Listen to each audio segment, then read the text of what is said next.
The phone video starts in chaos. Someone is laughing too loudly, someone else is already tipsy, and a champagne cork pops in the background. The afternoon sun of Palo Alto hits the white tents, turning them almost blinding. Families gather under banners that say, "Congratulations, class of 2025. People are shouting names, tossing caps, taking pictures with trembling hands. And in the middle of it all, I can see myself on that screen. My white dress catches the sunlight like glass, the hem slightly wrinkled from sitting through the ceremony. My hair is pinned up with a small blue ribbon, a relic of childhood I kept without knowing why. The voice behind the phone says, "Get closer, get the twins in the frame," and the crowd shifts. Landon, my twin brother, taller and louder, is standing next to me holding his diploma in one hand and a glass of champagne in the other.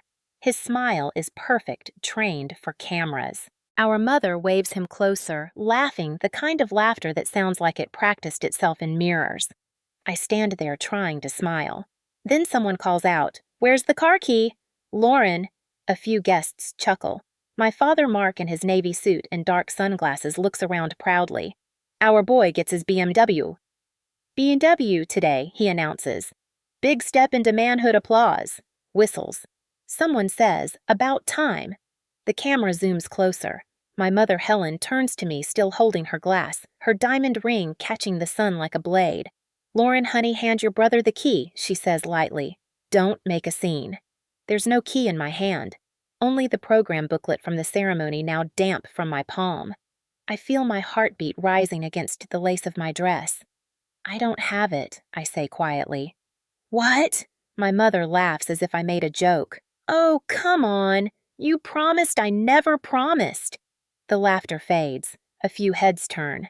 Landon's grin stiffens. My father's voice cuts through the air. "Lauren, now is not the time." I can feel the camera focusing on us. My silence stretches too long, too heavy. The air around me feels sticky, like the moment before a thunderstorm. Then Landon steps forward, smiling too widely. You know how she gets, Dad. She's dramatic. He reaches for my wrist lightly at first, but when I don't move, his fingers tighten. "Stop," I whisper. The crowd murmurs. The phone camera trembles. "Don't embarrass us in front of everyone," my father hisses through his teeth. I pull my hand back harder than I mean to. My elbow hits a champagne glass. It shatters on the buffet table. Champagne splashes onto my dress, cold and sticky. Gasps ripple through the crowd. "Lauren," my mother yells. "Let go of me!" Landon grabs my arm again, and the motion jerks me backward. The corner of the buffet table catches the back of my head. I hear a sound that doesn't belong in daylight, a dull, thick crack, then silence. Everything slows. The sound of clinking glasses turns into a long, metallic echo. My vision flickers, framed by 100 horrified faces. I see my father's mouth open, but no words come out. My mother's hand covers her lips. Landon steps back, whispering something I can't hear. Then I'm falling. The grass is wet from the sprinklers, and my cheek lands on it. The sky above me splits into fragments of blue and white. My cap rolls away, stopping at someone's shoe. A woman screams, "Call 911." Someone kneels beside me. The video wobbles. The sound turns into static. And then cut. Sirens. The scene changes. The camera is gone, but the light remains flashing red, white, blue. The world moves like it's underwater. The paramedic leans over me. "Miss, can you hear me?" I blink. The world tilts. My head throbs, a deep ache spreading behind my eyes. I can taste iron. "Stay with me, okay?" "What's your name?" "Lauren," I manage to say. "Lauren what?" "Whitmore." "All right, Lauren. We're taking you to Stanford Hospital. You took a hit to the head. Can you tell me what happened?" I try to swallow, but my throat feels raw. "I fell," I whisper automatically. The old instinct to protect. The paramedic nods, writing something on a clipboard. "Were you pushed?" The word hits me like a second impact. I turn my head slightly. Through the open doors of the ambulance, I can see my family at a distance. My father arguing with an officer, my mother holding a napkin to her mouth. Landon pacing. None of them look at me. I hear someone say, "They said it was an accident." My hands tremble on the stretcher. The world is spinning, but my thoughts sharpen, slicing through the fog. The paramedic's voice is gentle but steady. "Lauren, I need to know who hurt you." My lips move before I can stop them. "My family," I breathe. The paramedic pauses. "Can you tell me why?" A laugh escapes my mouth, short and broken.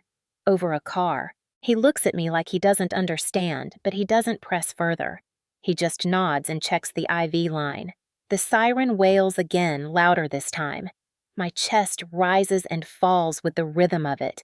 Through the rear window, I can see fragments of the world speeding by palm trees, banners, blue sky melting into asphalt. A graduation day, a celebration turned battlefield. Someone outside shouts, "Move, move, move." Inside.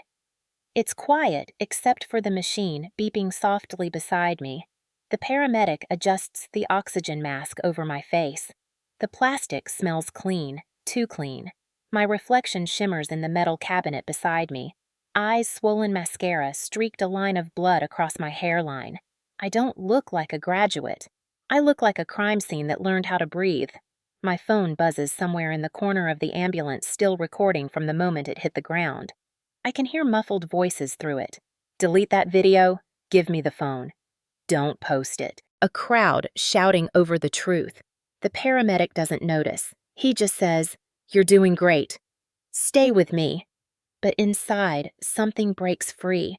The silence I used to wear like armor starts to feel heavy, like a cage cracking from the inside. I think about every dinner table where I sat invisible. Every time they said, "Be grateful he's your brother." Every apology I swallowed so they could keep pretending we were perfect. The sound of the siren mixes with my heartbeat until it becomes one long scream neither of us can hear anymore. I close my eyes. The lights flash against my eyelids in red pulses. They taught me silence was respect. I whisper under the oxygen mask, voice trembling until silence almost killed me. The paramedic glances down but doesn't say anything. The ambulance speeds through the California traffic sunlight, slicing through the windows in brief, sharp lines. Each flash feels like another frame in a film I can't stop watching, laughter glass shouting blood. In one of the reflections, I see the torn corner of my graduation cap smeared with champagne and dirt. It's sitting on the floor beside the stretcher, proof that the day really happened. The monitor beside me beeps once steady and then again faster. "Stay with me, Lauren," the paramedic says. I nod, or think I do. My voice is barely air when I ask, "Am I going to be okay?" He gives the answer trained into every medic, "You're in good hands." But as the siren fades into distance, I realize that's never been true. Because good hands were supposed to be the ones that raised me, and those were the ones that let me fall. The sun was still high when the ceremony ended, the kind of California afternoon that felt too perfect to be real.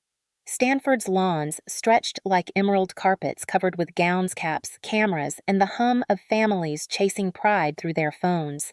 I remember standing near the fountain holding my diploma as if it belonged to someone else. My classmates hugged each other, parents cried, professors smiled with relief. I looked for my family through the crowd and found them instantly. They never blended in. My father, Mark Whitmore, tall and polished, waved his Rolex like it was a badge of achievement. My mother, Helen, wore a pearl suit far too formal for the heat, her hair untouched by the wind. Landon, my twin, stood between them like a trophy. He wore his crimson stole loosely sunglasses on his confidence magnetic. They looked like the cover of a magazine titled The Perfect Family, the kind of family that smiled for the flash but spoke daggers off camera. When they spotted me, my mother's face lit up not for me, but for the photo opportunity. "There she is," she sang. "Come, sweetie, we need one of you and your brother together. Make it quick before he gets mobbed again." Landon smirked, already holding his champagne glass, already the favorite child of every conversation. My father clasped his shoulder. "Our boy made us proud," he said. "Top of his class in business, just like his old man." My stomach tightened. I had graduated summa cum laude in biomedical engineering, a field my father had once called cute but useless. He never mentioned it. I smiled anyway, muscle memory. Lauren, stand closer, my mother said, arranging my hair, touching my shoulder, as if I were a doll. You two are twins, look at that symmetry. God truly blessed us. The photographer counted down 3, 2, 1, and the shutter clicked. Behind the smile, I could feel the thin thread of resentment tightening. It had always been this way. The Whitmores didn't celebrate achievements, they compared them. Landon, my father, said loud enough for those nearby to hear, "We'll talk later about the BMW." The dealer called. "They'll deliver it by 6 tonight." The nearby families turned eyes gleaming. Luxury was a language my father loved to speak fluently. My mother laughed, brushing his arm. "Don't spoil the surprise, Mark." Then she turned to me. "So, Lauren, you'll hand your brother the key during dinner, right?" The words dropped like ice cubes into warm champagne. My lips parted, but no sound came. She looked at me expectantly, as if my role had been scripted weeks ago and I'd forgotten my line. I forced a smile. "The key." "Yes, dear. The ceremonial handover. We thought it would be sweet, both of you up front like old times. You know the twin moment. Everyone will be there." I swallowed the taste of metal on my tongue. "It's his gift," I said carefully. "Shouldn't you give it?" My father adjusted his sunglasses. "It's family tradition," he said. "You two share milestones. It's symbolic." I wanted to laugh. The last time we had shared anything, Landon had been 12 and taken credit for my science project. "You always ruin the mood," my mother murmured, tilting her glass. "Smile, darling. People are watching." Landon slid an arm around her shoulders. "She's always the quiet one," he said to the group around us. They laughed. Not cruelly, just enough to make me vanish. My silence had become a comfortable accessory for them, a reminder that I knew my place. But something about that day made it harder to breathe. Maybe it was the weight of my diploma proof that I had done something on my own. Maybe it was the way my father's words erased me again effortlessly in front of everyone. The champagne bubbles hissed in the glass, soft but angry. A photographer came by. "Beautiful family," he said. My father grinned. "Best in Texas," he replied, his hand tightening on Landon's shoulder. "Both graduates, same day, same jeans, but one of them's getting a BMW. And the other's too smart to drive." Laughter. I smiled with my teeth pressed together so hard they hurt. "Excuse me," I whispered, slipping away before my expression cracked. I walked past rows of laughing graduates, past tables lined with finger food and monogrammed napkins. I stood near the edge of the lawn where the noise turned faint.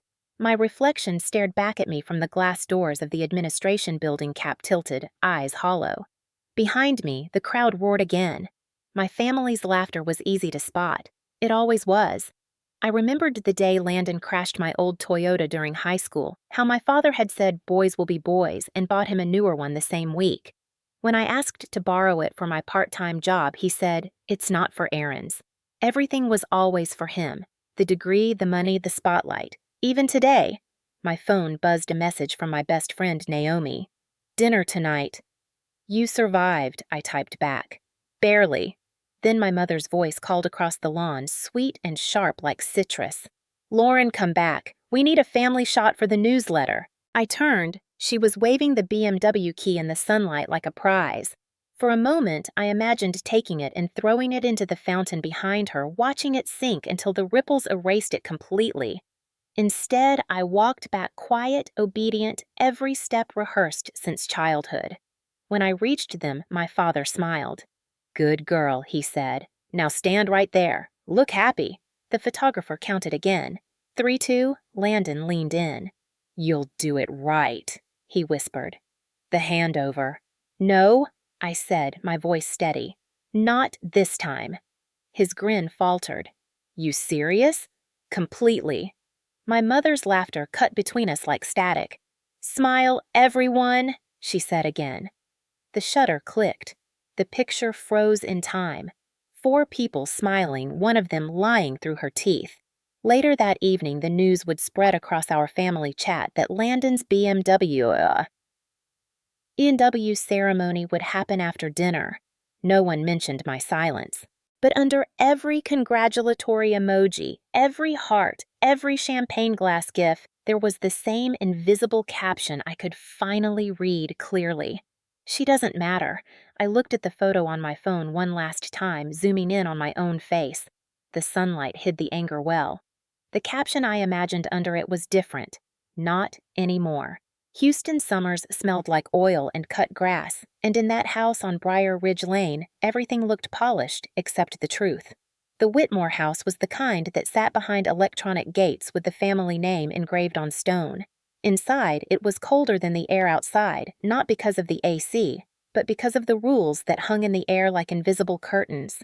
Landon and I were born 7 minutes apart, but those minutes might as well have been 7 years. From the day we could walk, my brother was the sun, and I was the shadow that followed him quietly, expected to keep his light in line. My mother called us her miracles. "You're both gifts from God," she used to say, touching Landon's hair, "but he's the one meant to shine." I remember being 6, holding a crayon drawing of our family, and she smiled politely, the kind of smile you give a waitress. "That's sweet, Lauren," she said, "but let's hang Landon's painting instead. His colors are stronger." At 7, I learned how to make my laughter smaller so it wouldn't echo over his. My father, Mark, was an engineer turned oil executive, the kind of man who believed in hierarchy as religion. "Men lead," he said once at dinner, cutting his steak cleanly. "Women support. That's balance."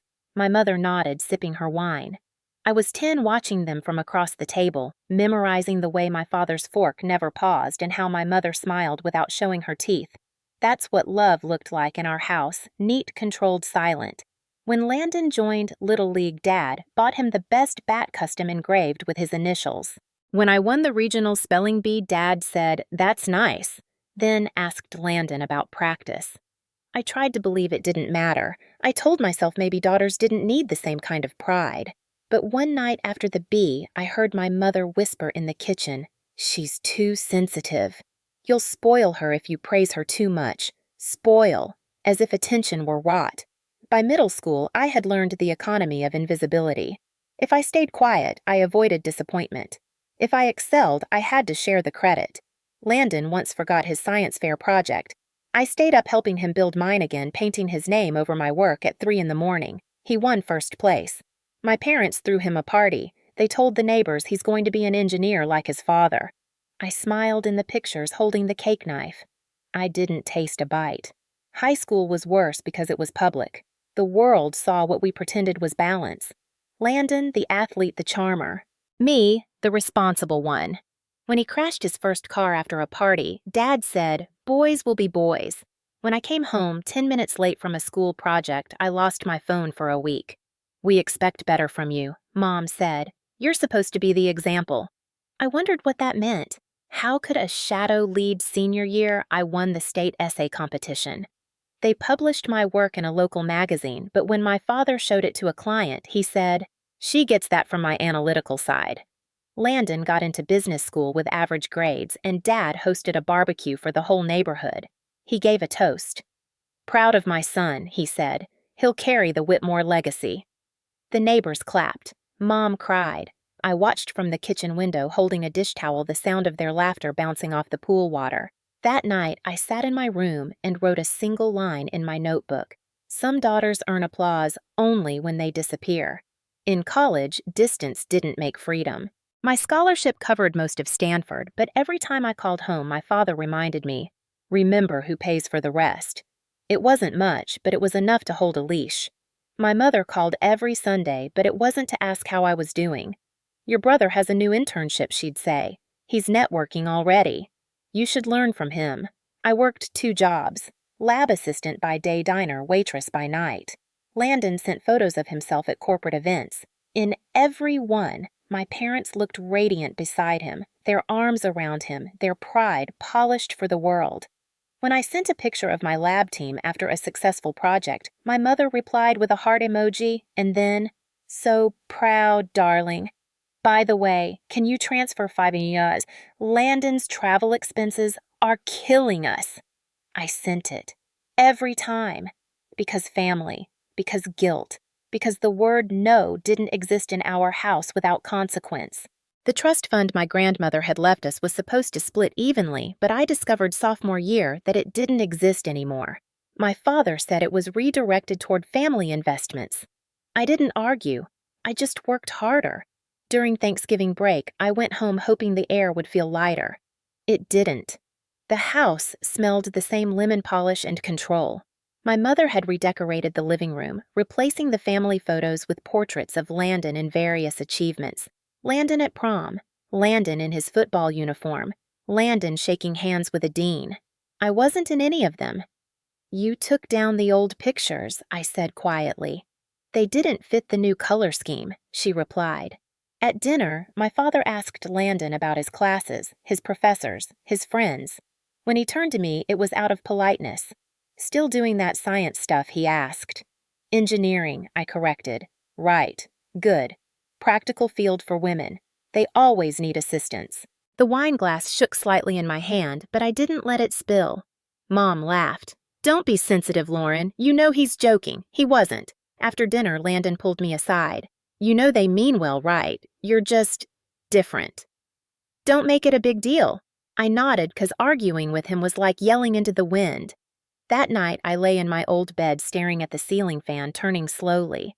I thought about the scholarship forms I'd filled out alone, the loans I'd taken without telling them, the hours I spent working while Landon slept through lectures. And still, somehow, he was the miracle.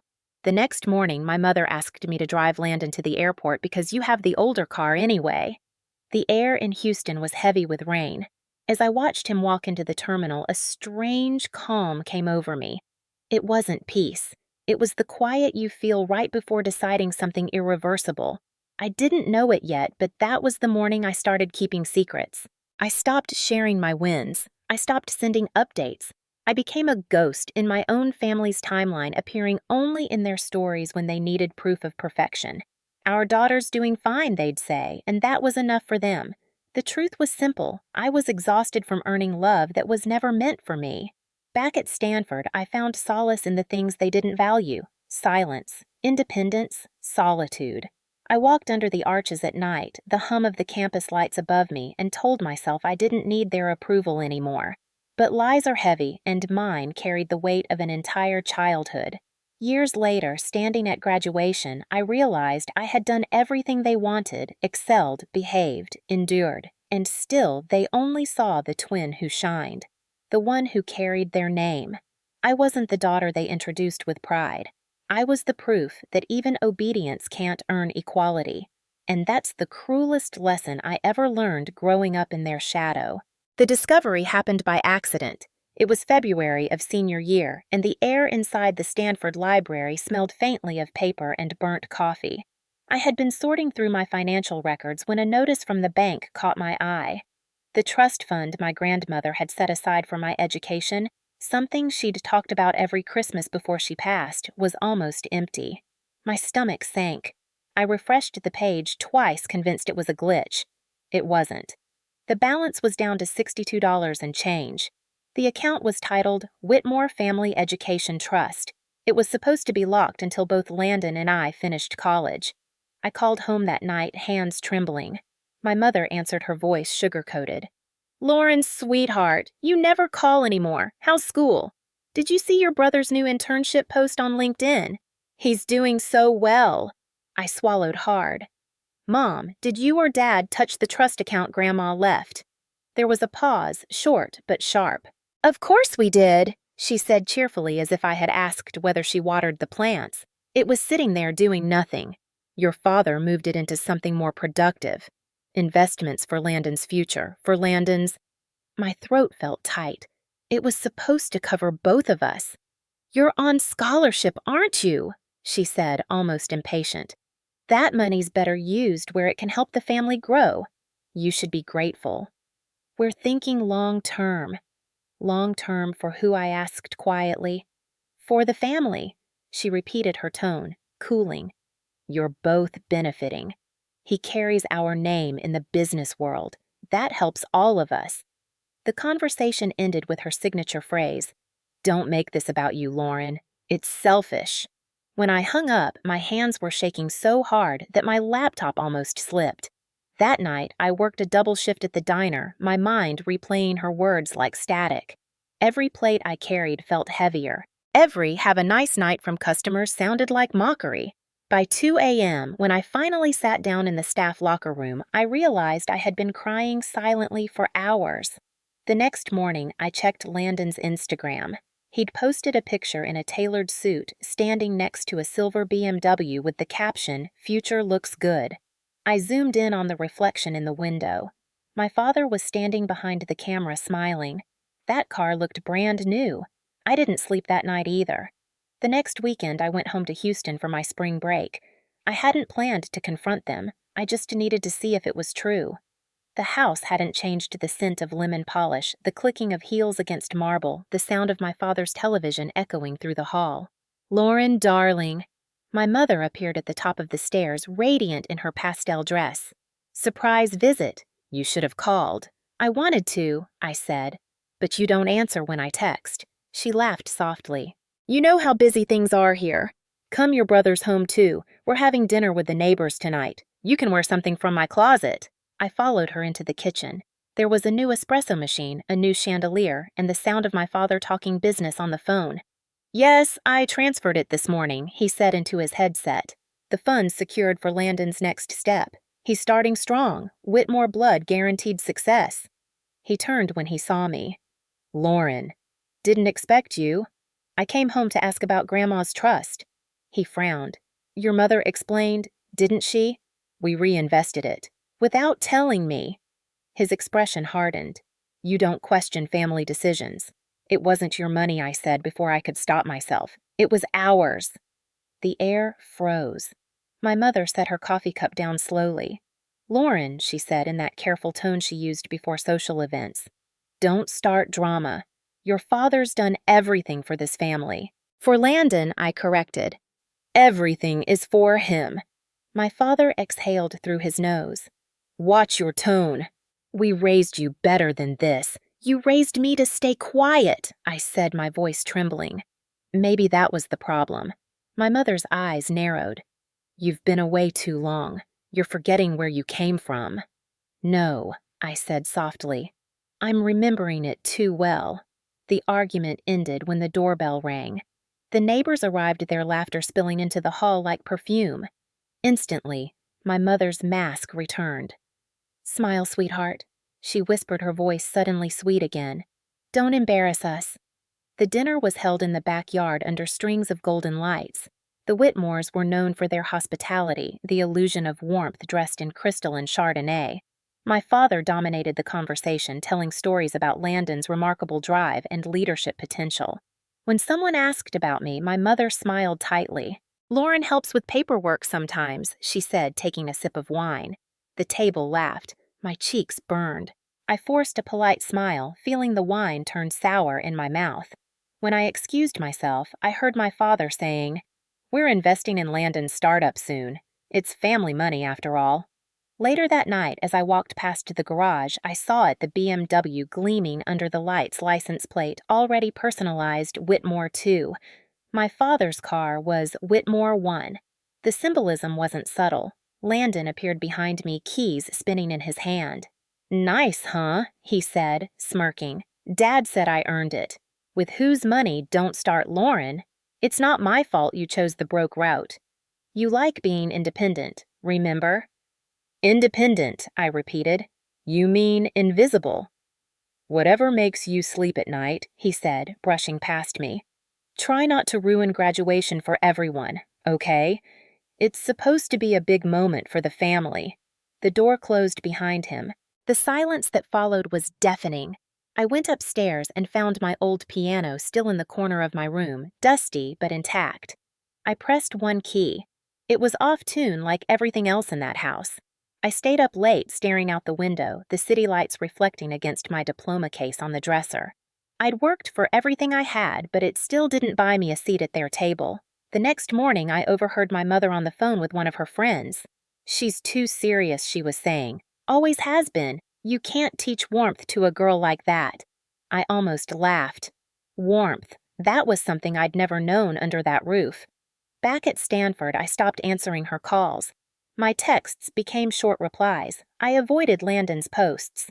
But one afternoon, while grabbing coffee after class, a friend leaned over and said, Hey, isn't that your brother on the university newsletter? He donated equipment to the football department. My stomach turned. I opened the article. The donation amount was almost the same as what had disappeared from my grandmother's trust fund. The caption read, "Whitmore Family Supports Student Athletics." Beneath it, Landon grinned next to my father.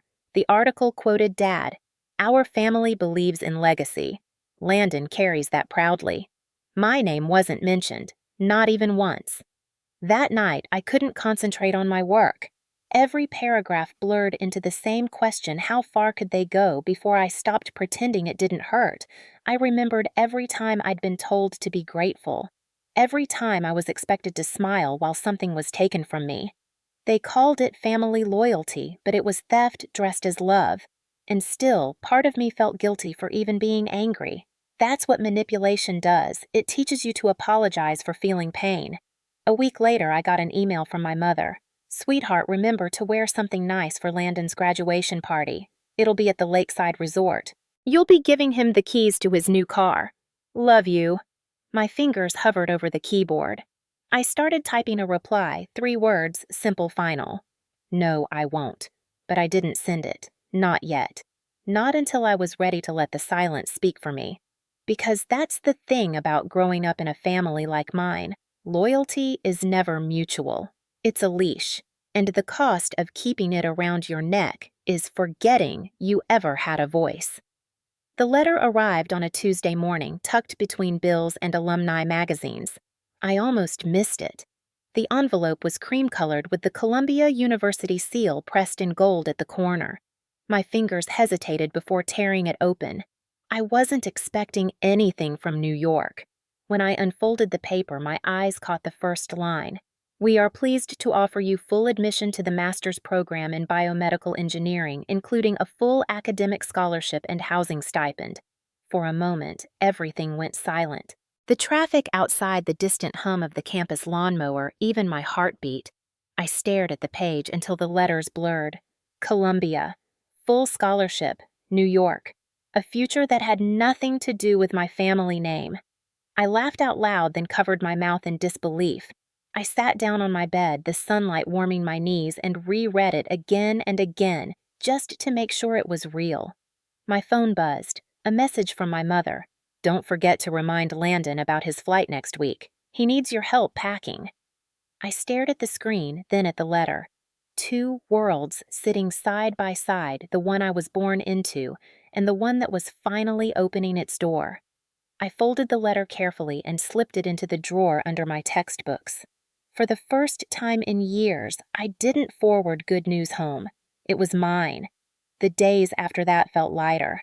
I walked through campus with a secret humming inside me. Every step between classes felt like a countdown to freedom. I started picturing my life in New York, tiny apartment, cold mornings, people who didn't know the Whitmores or care about oil money. I imagined the sound of the subway, the smell of rain on pavement, and the silence that didn't demand apology. Then one night, I made the mistake of calling home. My mother picked up her tone sugary. "Lauren, we were just talking about you. You must be proud of your brother. He's been invited to an internship mixer for top graduates." I smiled faintly. "That's great for him." "It's wonderful. Your father says Landon's going places. The family's reputation is in good hands." The words stung even though I expected them. "Mom," I said, "have you ever thought maybe I'm going places too?" She laughed softly as if I'd said something adorable. "Of course, dear, but you know how your brother's career will help everyone. You, on the other hand, you've always been the independent one." "Independent," I repeated. "That's what you call being ignored." She didn't like that. Her voice sharpened. "Don't start, Lauren. You know how sensitive you get." "It's unattractive." I bit my tongue, the letter burning in my drawer from 1,000 miles away. "I have to go," I said, hanging up before she could lecture me about gratitude again. For the first time in my life, I felt no guilt about cutting her off mid-sentence. 2 days later, Landon texted me out of nowhere. "Heard you're quiet lately. Everything okay?" I stared at his message for a long minute. "I'm fine," I typed back. "Good," he replied. "Graduation's coming up. Big day for the family. Don't ruin it with attitude. Dad's planning something nice for me. You'll see." I didn't answer. That night, I took the Columbia letter out again. The paper felt heavier now, more real. I folded it into an envelope labeled Start Over. It wasn't dramatic, just necessary. I bought a cheap suitcase online and started making lists, clothes to pack, paperwork to handle how to break the news after graduation. I thought I'd have control over when they found out. I was wrong. The storm came sooner. It started with a knock on my dorm door one afternoon. My roommate Jenny peeked in holding my laptop. Lauren, I think your email's been left open. Someone sent you a message." My stomach dropped. I took the laptop, eyes darting to the screen. It wasn't an email, it was a notification. A group chat. Family thread, Whitmore unit. A new message from Landon Guess, who's been keeping secrets. Look what I found in her drawer. Attached was a photo of the Columbia letter. I stared at it, frozen. The picture showed the letter unfolded on my desk, my handwriting scrawled at the corner. Do not touch. He'd been in my room. He'd gone through my things when he visited campus last week. My phone started buzzing. First my mother, then my father. I didn't answer. The third call came from Landon himself. I picked up on the fourth ring. "You went through my stuff," I said, my voice shaking. "Relax," he said, laughing. "You're acting like it's a diary. I just thought the family should know. Dad says it's selfish not to tell us." "Selfish? He's paying for your degree, isn't he?" "No, Landon, he's not. I am." There was a pause followed by a scoff. "You always make yourself the victim. This could have been a moment for all of us, but you had to make it about control." "Control?" I whispered. "You mean privacy." "Same thing to you," he said. "Anyway, they're calling you. Pick up." "No." "Lauren," he said, his tone turning sharp. "Don't make this worse." "It's already worse," I said, and hung up. The silence afterward was heavy. My phone buzzed again, this time a message from my father. "Call me now." I didn't. Instead, I left my dorm walking until I reached the campus fountain. The water shimmered under the afternoon sun, just like it had the day I got my acceptance letter from Stanford years ago. Back then, I thought success would fix everything. I was wrong. Success doesn't heal wounds cut by the same people who demanded perfection. That night, I opened my email to find one from my mother. No greeting, no signature, just words heavy enough to bruise. "After everything we've done for you, this is how you repay us. Keeping secrets, planning to run off like some stranger. You're ungrateful. Your brother was right. You've changed." I stared at the screen until the words blurred. Changed. They said it like an insult, but it felt like the first honest compliment they'd ever given me. I started packing. Slowly, deliberately. I folded each piece of clothing, slid my notebooks into a box, unplugged my desk lamp. When I reached the Columbia letter, I placed it on top of everything else. I didn't cry. I didn't shake. I just breathed. A week before graduation, I called my father for the last time. He answered on the first ring. "Lauren," he said, his voice sharp. "We need to talk about your behavior." "We don't," I replied. "I'm done explaining myself." "You're not walking away from this family," he snapped. "You think you're better than us because of some scholarship?" "No," I said softly. "I just think I deserve to exist without asking permission." There was silence then, a low, dangerous chuckle. "You've always been dramatic. I'm disappointed." "I know," I said. "You always are." I hung up before he could speak again. That was the last time I heard my father's voice as anything other than an echo in my memory. In the days that followed, I felt something new. Not fear, not guilt, but clarity. I started to understand that silence could be a weapon, but also a boundary. For years, I'd kept quiet to survive. Now I was choosing silence to escape. The night before graduation, I wrote a note and slipped it under my mother's hotel door. "I'll attend the ceremony, but I'm not handing him the keys." Not this time. I didn't sign it. I didn't need to. They would know. The dinner was held at the Lakeview Terrace, a rooftop restaurant that overlooked the city skyline, glowing gold in the early evening. My mother had reserved the entire upper floor, a private event to celebrate family achievement, though everyone knew it was really about Landon. I arrived 10 minutes late deliberately. When I stepped out of the elevator, the hum of expensive laughter filled the air. Men in tailored suits, women in cocktail dresses, champagne glasses clinking under the soft jazz music. My father stood at the head of a long glass table, his arm around Landon, his pride shining like armor. My mother noticed me first. "There you are, darling," she said, voice light but laced with control. "You look simple."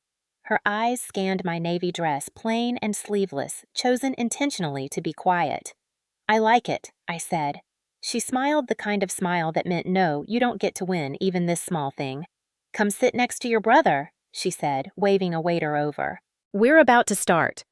I sat down across from Landon. He was already basking in the spotlight, gesturing with his champagne, talking to Dad's colleagues about family values and carrying the legacy forward.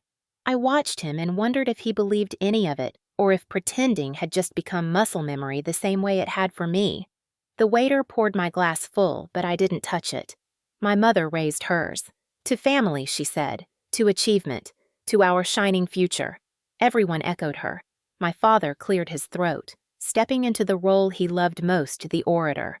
"Tomorrow, our son takes the next big step. He's everything a Whitmore should be, driven, loyal, exceptional." His words were heavy with pride, and each one landed like a slap. "And to mark this transition, he'll receive a gift, a BMW, a symbol of what it means to carry this family name." Murmurs of approval circled the table. My stomach twisted. My mother glanced at me. "You bought the bow for it, right?" she asked casually. "The red one we discussed?" I met her eyes, my voice steady. "No, I bought a ticket to New York." The sound of forks hitting plates was louder than the jazz. For a moment, even the waiter froze. My father's smile faltered, then reformed like steel. "What ticket?" "For my move," I said quietly. "I got accepted to Columbia. Full scholarship." Silence stretched the kind that made every second feel longer. My mother blinked. "When were you going to tell us I wasn't?" I said. "You weren't interested." Landon laughed, shaking his head. "Always the martyr. Come on, Lauren, this is a family dinner. Don't make everything about you." "I'm not," I said. "That's the point." My father leaned forward, voice calm but cold.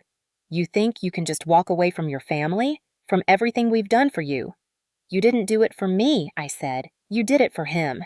"That's enough," my mother said sharply. "You're ruining this night." "No," I said again softly this time. "I'm reclaiming it." Landon scoffed.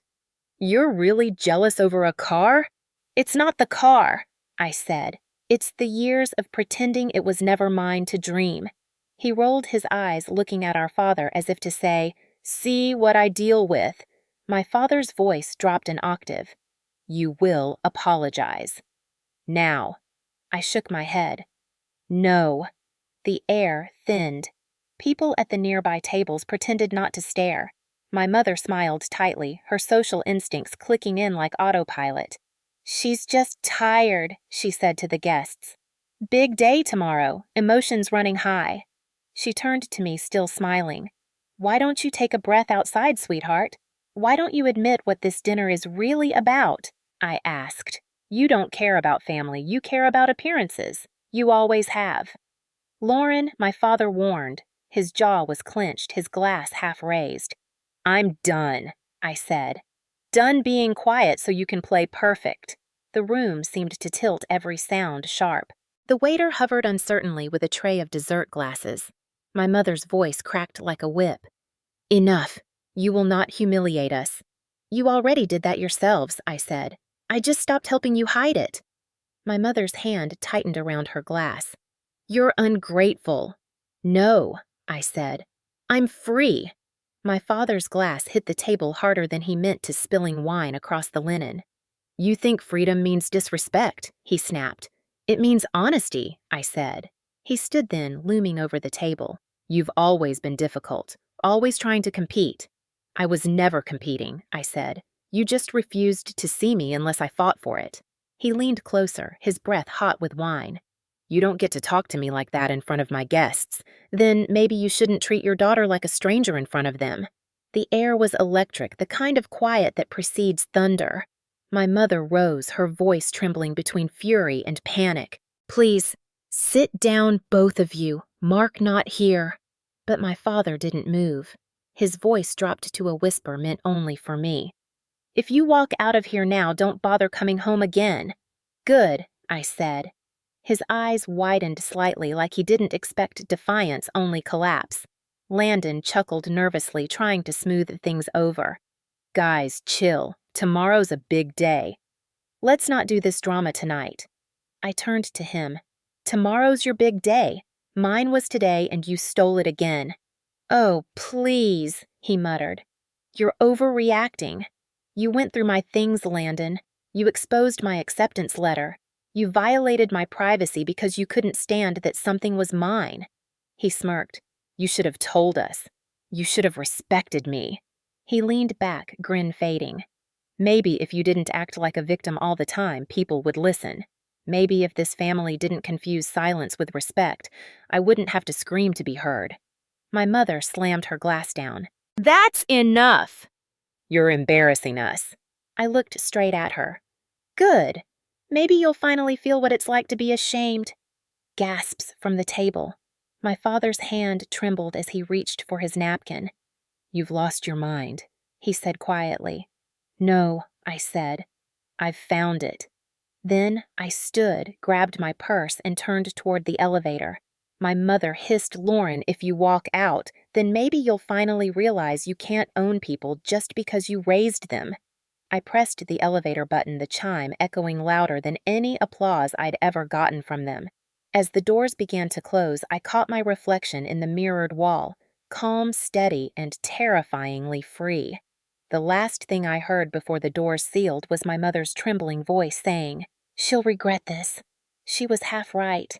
I didn't regret leaving. I only regretted that it took me 23 years to do it. Down in the lobby, the city lights shimmered through the glass walls.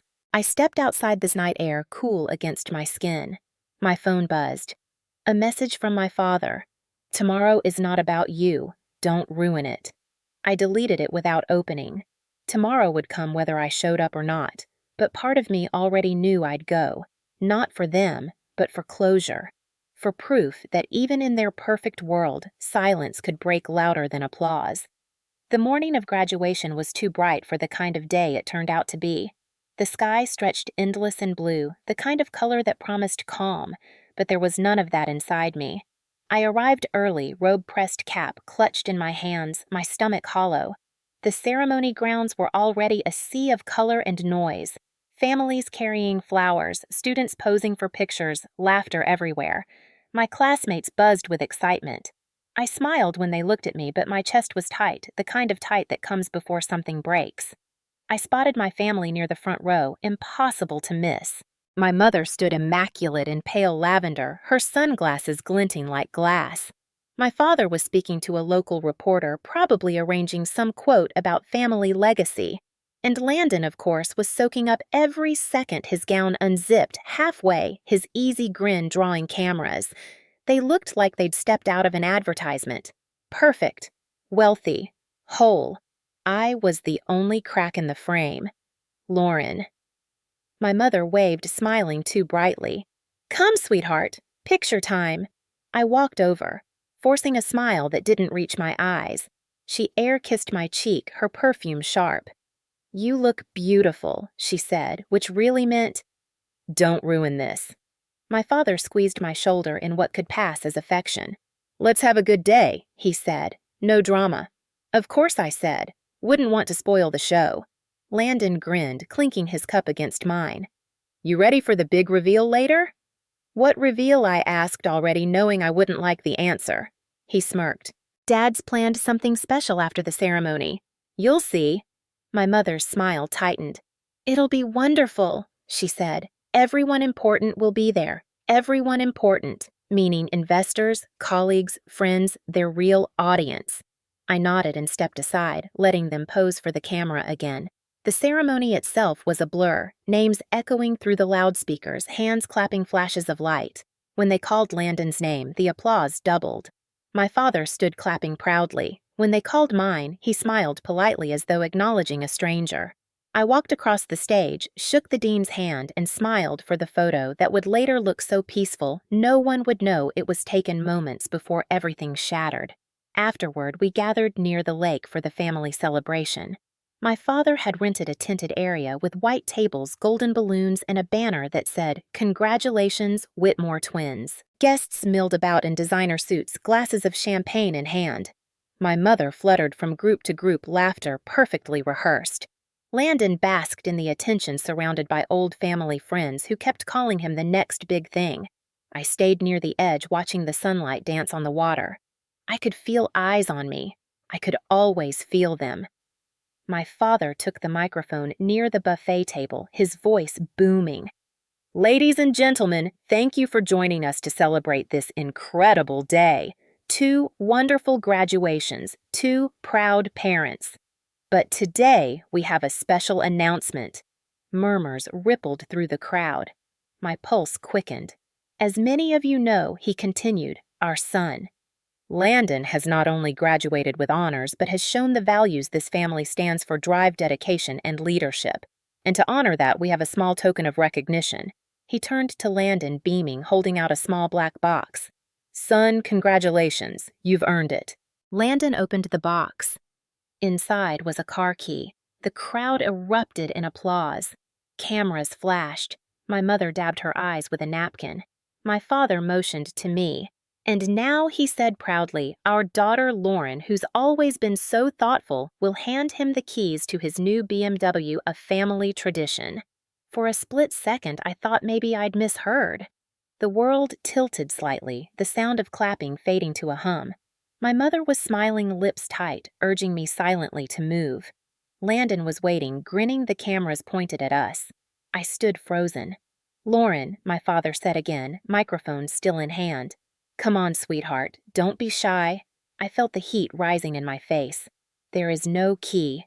I said, my voice clear but low. The laughter around us died instantly. My father blinked. "What?" I stepped forward, my hands trembling but steady enough. "There is no key from me. You can keep your gift. I'm done being part of your performances." The crowd fell silent, whispers starting in the back. Landon's smile faltered. My mother's knuckles whitened around her glass. "Lauren," she hissed under her breath. "Not here." My father's face darkened, his jaw tightening. "What's this nonsense?" he said through the microphone, trying to keep his tone light. "Just a misunderstanding. Go ahead, hand him the no," I said again, louder this time. "You've used my silence long enough. You spent Grandma's trust fund on him. You turned every family moment into his spotlight. You never once said you were proud of me unless it made you look good. I'm not your prop anymore." The guests stared, uncomfortable, hungry for drama, but too polite to look directly.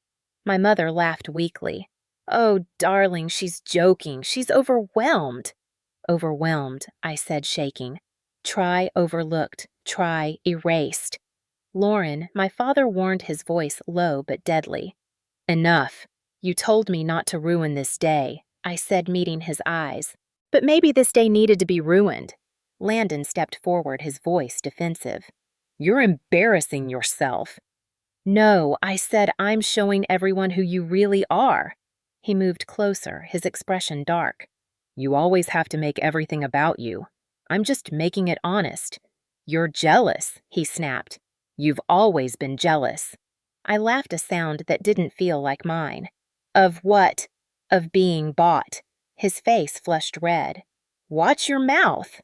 My father put a hand on his arm, whispering something, but Landon shook him off. "You think you're better than us, don't you?" "No," I said. "I think I finally see what you are." The tension was a living thing now, thick and visible. My mother's voice trembled. "Please, stop this. People are filming." And they were. I could see the phones lifted, the small red dots of recording lights. My father forced a smile for the crowd. "Apologies, folks. Just a little sibling teasing." "Don't," I said sharply. "Don't pretend this is fine. You hit me once with words, now you do it with lies." My father's face hardened, his mask slipping. "Lauren," he said, his voice booming through the mic. "You will hand him the keys right now." I didn't move. The silence between us was razor sharp.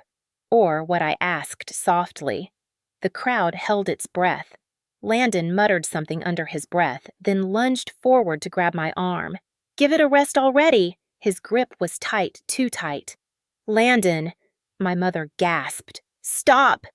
The motion pulled me backward, my shoulder twisting. Let go, I said, trying to wrench free. He didn't. He squeezed harder and the pain shot down my arm. Let me go, I shouted. The sudden burst of noise broke whatever illusion of control remained. Champagne spilled. Someone gasped. I jerked away, hitting the corner of the buffet table. Plates crashed. The crowd erupted into chaos. My father's voice thundered. Enough, but it was too late. The damage was done. Cameras flashed. Someone yelled for security, and all I could hear was the pounding of my own heartbeat.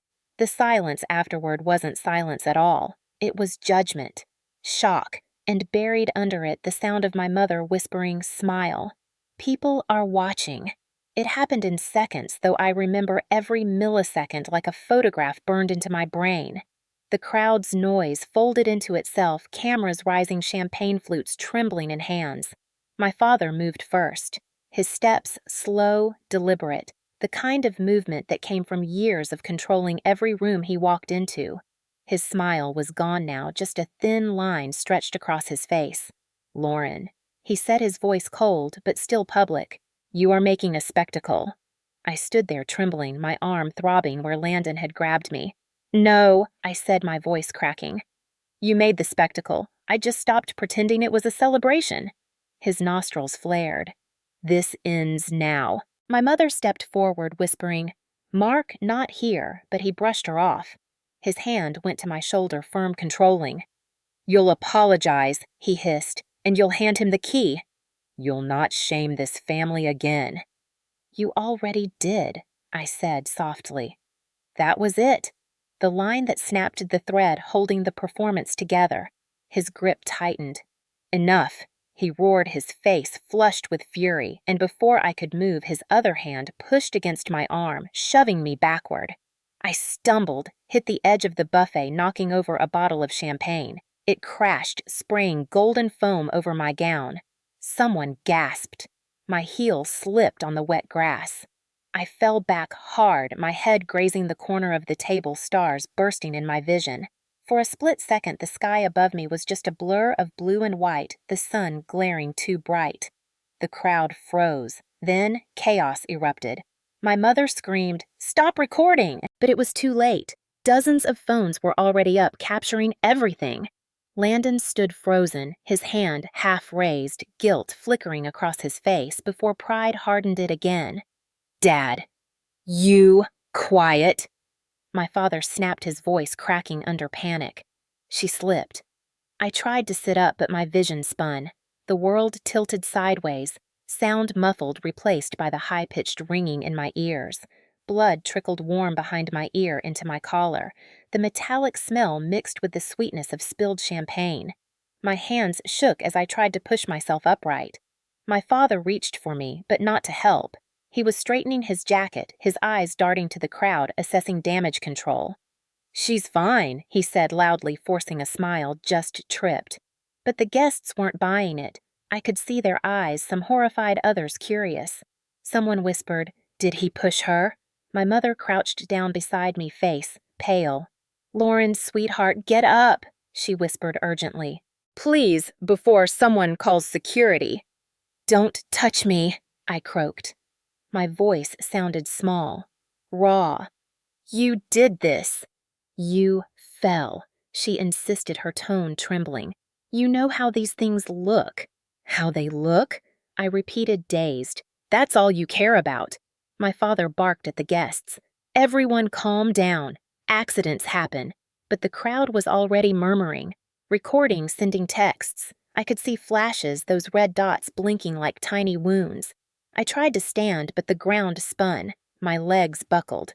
Someone caught me before I hit the grass again. It was one of my classmates, a guy from my engineering cohort, eyes wide with panic. "She's bleeding," he said to no one in particular. "Somebody call 911. My mother snapped. "No, it's unnecessary, ma'am." Someone said firmly, "She's hurt." The sound of sirens came faint in the distance, growing louder, closer. My father was shouting at someone on the phone, voice desperate now. "We don't need paramedics, just a private doctor. Stop filming." But the crowd ignored him. Once control slips, even powerful men can't claw it back. The police arrived first, then the ambulance lights flashing red and white across the lake. The reflection shimmered on the spilled champagne, turning gold into blood. A paramedic knelt beside me, shining a light in my eyes. "Miss, can you hear me?" I nodded faintly. "What happened?" he asked. My lips parted, but no sound came at first. My mother hovered behind him, eyes wide but dry. "She slipped," she said quickly. The grass was wet. The paramedic ignored her. "Ma'am, we'll ask her directly." He turned back to me. "Miss." His tone was gentle, patient. "Did you fall or were you pushed?" My throat burned. My head pounded. I looked up at my mother, her face a mask of composure, then at my father, who stood still, arms crossed, his jaw clenched tight. Landon hovered behind them, his eyes darting between me and the cameras. I whispered. I was silenced. The paramedic frowned. "You were what?" "Silenced," I said again, louder this time, tears blurring my vision. The crowd's murmur swelled. Phones lifted higher. My father took a step forward, but the paramedic blocked him. "Sir, please, step back." "She's confused," my mother shouted, her voice cracking. She hit her head. The paramedic ignored her, helping me onto a stretcher. The sirens painted the scene in color red, flashing against the white linens against my blood-smeared tassel. As they wheeled me away, I saw the crowd splitting apart, faces blurring into one collective gasp. My last glimpse before the ambulance doors closed was my father shouting, "Delete those videos," and my mother collapsing into a chair, clutching her pearls like prayer beads. Inside the ambulance, everything smelled sterile, humming with motion.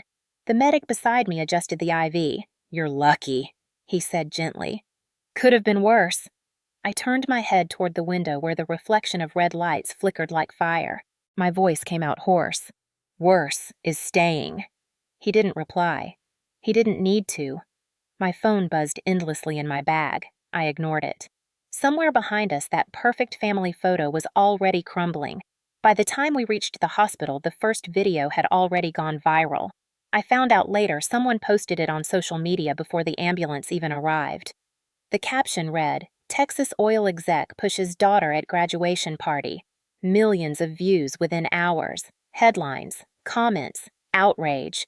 But I didn't see any of it that night. I just lay there under the fluorescent lights, staring at the ceiling, the smell of antiseptic sharp in my nose, the memory of my father's shove replaying in perfect clarity. The nurse cleaned the wound on my head, murmuring, "You're going to be okay." I almost believed her. When the doctor asked if I wanted to press charges, I said nothing. I wasn't ready yet. My silence had been a prison for years, but now, for the first time, it felt like a weapon. As I drifted into sleep, the only sound left in the room was the soft hum of the monitor. Beep, beep. Proof that I was still here, still alive, and maybe finally free. The hospital room was cold, humming with machines and fluorescent lights that never seemed to dim. I woke to the soft sound of a nurse adjusting the IV beside me. My throat felt raw, my head wrapped in gauze. When I tried to sit up, pain shot through my skull like electricity. "Easy," she said gently. "You've got a mild concussion. You're safe here." Safe. The word felt foreign. I hadn't felt safe in years. My voice came out dry. "How long have I been here?" "A few hours," she said. "You were brought in from the graduation event. The police were there too." My stomach twisted. "Police standard protocol," she said. "Given the video, they'll want your statement." I blinked. "Video." She hesitated, then sighed. "Honey, the whole thing's online. Half the country's seen it." I turned my head toward the small TV mounted in the corner. The volume was low, but the images were unmistakable. My father's face frozen mid-gesture, my mother reaching out, my own body hitting the table. The headline read, "Texas oil executive accused of assaulting daughter during graduation celebration." I stared at the screen numb. "They think They don't just think," she said quietly. "They saw." My chest rose and fell in shallow breaths. "He's saying it was an accident," she added almost apologetically. "But there were witnesses, videos. You don't have to be afraid anymore." Her words didn't comfort me. They only made the reality heavier. I wasn't afraid. I was hollow. The nurse gave me water and left to fetch the doctor. Moments later, 2 police officers entered, not unkind but businesslike. One was a woman with tired eyes, the other a younger man holding a notepad. "Miss Whitmore," the woman said softly, "we need to ask you a few questions." "Do you feel up to that?" I nodded slowly. She pulled a chair closer. "Can you tell us what happened before the fall?" I stared at my hands, the faint tremor I couldn't control. "My father pushed me," I whispered. "He was angry. I refused to hand my brother a car key. It wasn't about the key. It never is." The woman exchanged a look with her partner. "Was this the first time he's been physical with you?" My throat tightened. "First time in public. And in private, I hesitated, the air heavy between us. "Words can bruise too," I said finally. She nodded, scribbling something. "We'll need your statement in writing when you're ready. There's already an investigation underway." "Already?" "Yes. The video went viral within an hour. Someone uploaded it from the event. It's all over the news. People are furious. People always are," I murmured until the next story. "This one's not going away soon," the officer said. "It involves money, reputation, violence." That combination doesn't fade. When they left, the room felt bigger but lonelier. I could still hear the faint echo of sirens in my memory, the sound of my mother yelling. She slipped over and over. I closed my eyes, seeing the reflection of red lights on the lake, the champagne-stained grass, the faces frozen in disbelief. A knock interrupted my thoughts. A man in a gray suit entered, mid-40s, kind eyes, polished tone. "Miss Whitmore, I'm Daniel Kramer. Your friend Naomi contacted me. I'm a legal advisor." "Legal advisor? You're going to need one," he said. "The footage is strong evidence. We can file for protection, compensation, public statement control. But first, you need rest. What about my family?" "They're at the station giving statements. Your mother tried to claim it was an accident." "Of course she did," I whispered. "And my father?" "He hasn't spoken much, but the DA's already looking into assault charges." I let out a shaky breath. "He'll deny everything." "He can deny," Daniel said calmly. "He can't erase the footage." He placed a business card on the tray beside me. "Don't talk to the media yet. I'll handle inquiries." When he left, the nurse returned, adjusting the curtain. "You've got a visitor," she said softly. "Friend of yours." Naomi peeked in, eyes red, holding a cup of coffee. "Hey," she whispered, setting it down. "You look like hell." I laughed weakly. "Thanks." She sat beside me, squeezing my hand. "Lauren, it's everywhere. People are furious. They're calling for him to be arrested. Reporters are camping outside the hospital. I didn't know whether to cry or laugh. He always said reputation was everything I said." "Guess it still is." "You didn't deserve this," she said. "None of it." "I know." The truth of those 2 words felt strange in my mouth. They're finally seeing what I saw my whole life. Naomi leaned closer. "You know what's crazy? Strangers care more about you right now than your parents ever did." That broke me. Tears came hot and fast, unstoppable. Naomi hugged me, her voice trembling. "You're free now, Lauren. Do you get that? You're free." I wanted to believe her. But freedom doesn't feel like wings. It feels like the air right before you learn how to breathe again. That night, as the machines hummed and the hospital corridor quieted, I turned on my phone for the first time since the fall. Notifications flooded in, texts from classmates, professors, even people I barely knew. But one stood out. "Anonymous, I saw what he did. I have a clear video. I'll send it if you want justice." I typed back, "Send it." Seconds later, the file arrived. The footage was crystal clear, my father's hand on my shoulder, the shove, the crash, my mother's scream, the silence. I replayed it once, then again. Not to relive it, but to confirm something: this wasn't just a fall. It was proof. Proof that silence, when finally broken, could be louder than any lie. The first morning after the fall was the quietest one of my life. The hospital blinds were half drawn, slicing the sunlight into pale stripes across my bed. Every sound felt amplified: the slow drip of the IV, the hum of the air conditioner, the soft squeak of rubber soles from nurses in the hall. I lay still, my head wrapped in gauze, my hands folded on my stomach. For once, there were no voices telling me what to say, what to wear, how to smile. Just silence, heavy and clean. When the door opened, I expected Naomi again, but it was Detective Vega, the same woman who'd interviewed me the night before. She pulled up a chair, notebook in hand. "Morning, Miss Whitmore." "How's the pain?" "Manageable," I said. "Good, because I have updates." Her tone was firm but kind. "Your father was brought in for questioning at 2 a.m. He claims he didn't push you, says you tripped." I almost laughed. "Of course he does. He's insisting it's a private family misunderstanding." But multiple witnesses have given statements and several videos match their accounts. So what happens now? The DA's reviewing the evidence. There's a chance this will go to trial. I swallowed. "A chance you come from a powerful family," Vega said carefully. "They'll fight this. PR teams, lawyers, you name it.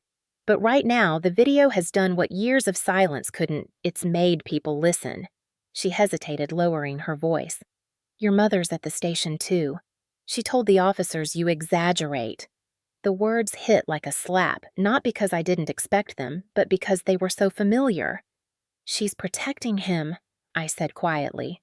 Vega nodded. "Maybe. Or maybe she's protecting the version of herself that can still live with him." When she left, the nurse replaced my bandage, humming softly. Then Daniel Kramer, the lawyer, walked in with his briefcase and a laptop.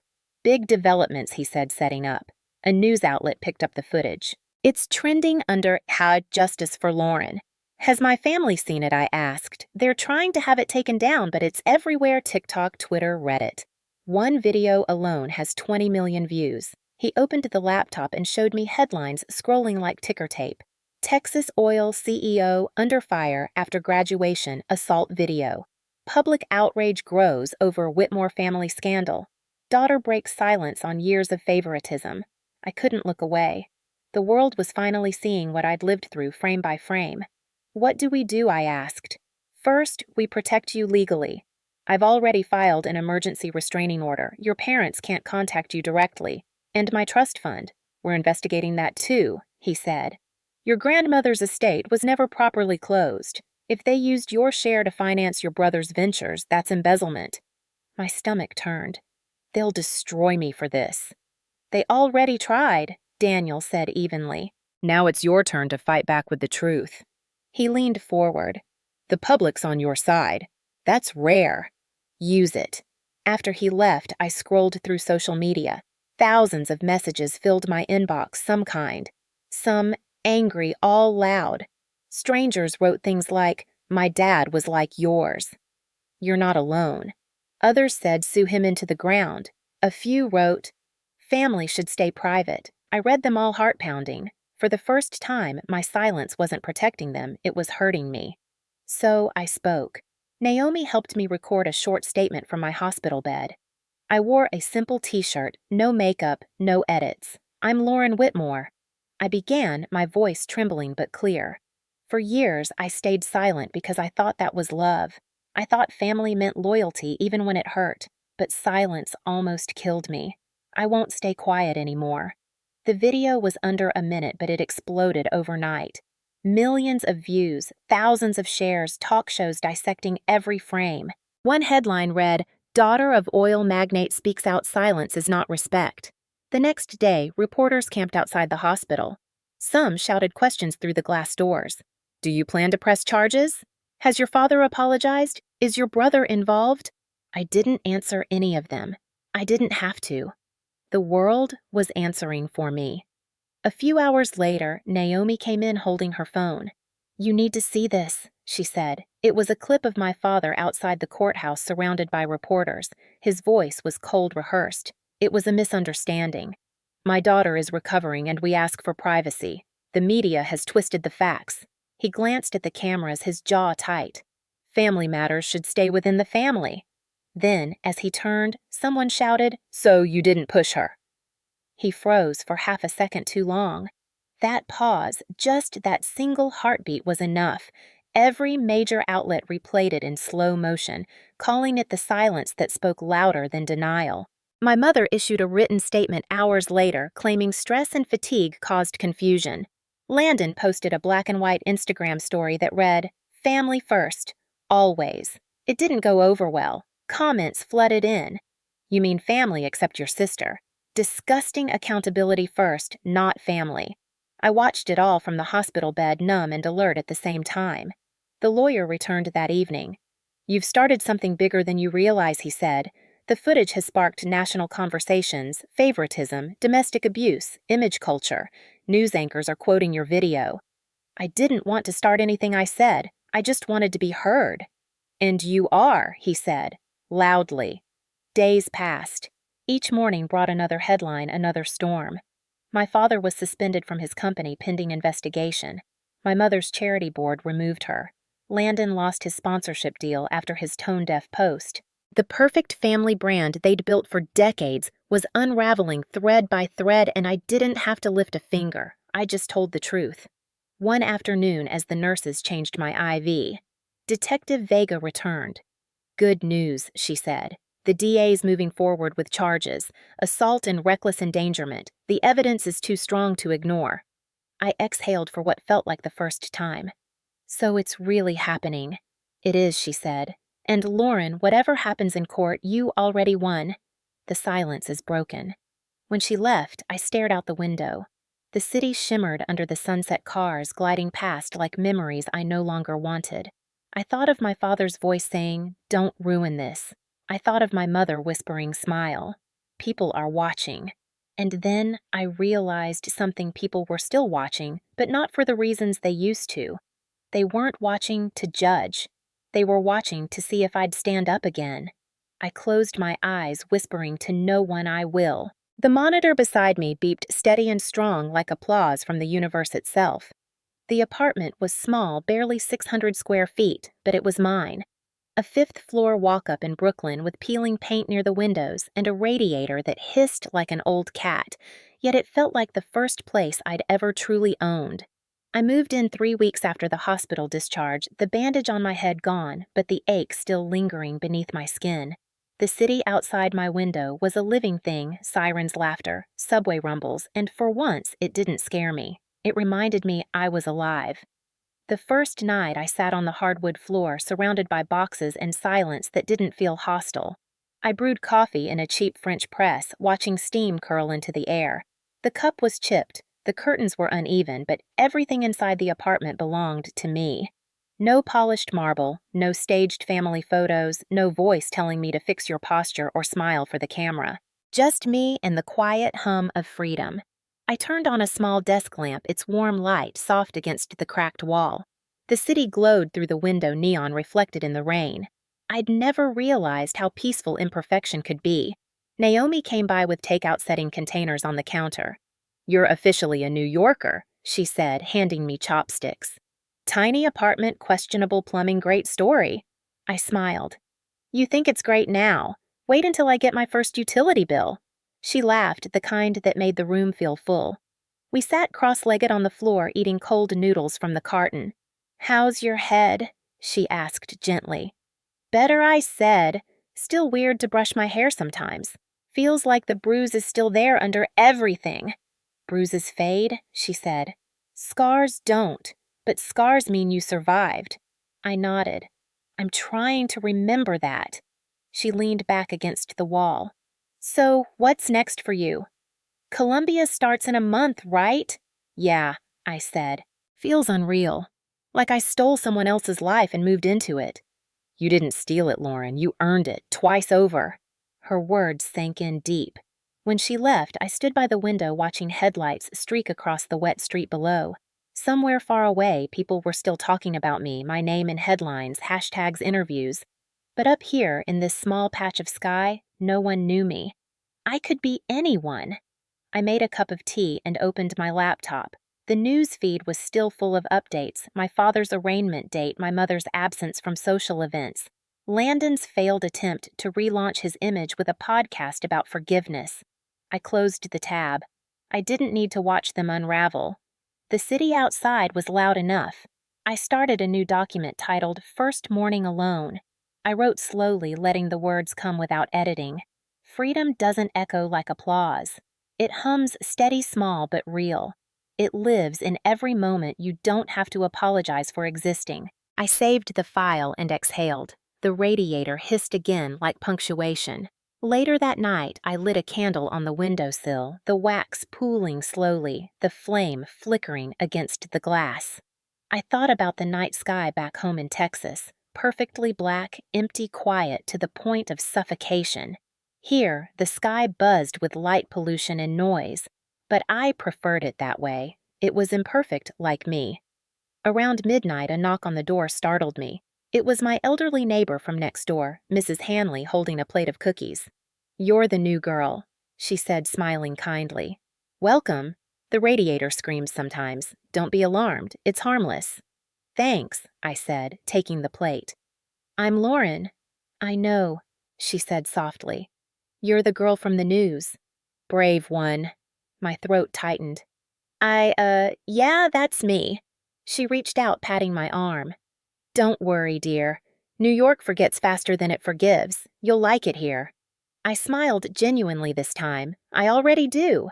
When she left, I sat on the couch eating one of the cookies, its sweetness grounding me in a way I hadn't expected.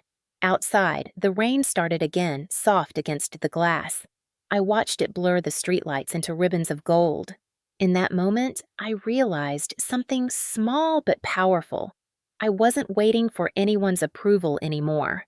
Not a father's nod, not a mother's apology, not the world's validation. The quiet was my approval. The city was my applause. I whispered into the empty room just to hear the sound of my own voice. I made it. The radiator hissed again, as if answering back. The therapist's office was quiet in a different way than the apartment, less lonely, more deliberate. It smelled faintly of eucalyptus and old books with a window that looked out onto a brick wall covered in ivy. I sat on a gray couch, legs crossed, fingers worrying the edge of a tissue I hadn't yet used. Dr. Patel was in her early 50s, calm in the way people are when they've heard every kind of story. She didn't interrupt. She just waited. "I don't even know where to start," I said finally. "That's okay," she said softly. "Start anywhere. The truth has its own order." I laughed quietly. "The truth, that's what got me here." "And what saved you?" she said. "Those can be the same thing." Her words sank deeper than I wanted them to. I looked at the small hourglass on her shelf, sand slipping slow and steady. "Everyone keeps calling me brave," I said, "but I don't feel brave. I feel hollow." "That's normal," she said. "When you spend years surviving, peace can feel like a void." I nodded, eyes burning.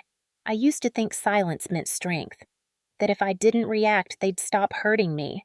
But silence just made me invisible. "Silence was your shield," she said. "It kept you safe when speaking up was dangerous. But you've outgrown it now." "It doesn't feel like I have," I admitted. Some days I wake up and still expect my phone to buzz with my mother's voice telling me I embarrassed the family. I still flinch when I hear someone raise theirs. "Trauma echoes," she said gently. "It doesn't leave when the abuser does. It lingers until you teach your body it's safe again." I closed my eyes. How do I do that? By relearning what peace feels like. By giving your voice permission to exist even when no one's listening. She asked about Colombia, about New York, about how it felt to start over. "It feels like trying to live in a language I barely speak," I said. "Freedom sounds strange in my mouth." "That's because you've only spoken obedience," she said. "Freedom will come with practice." I smiled faintly. "You sound like my mentor." "Good," she said.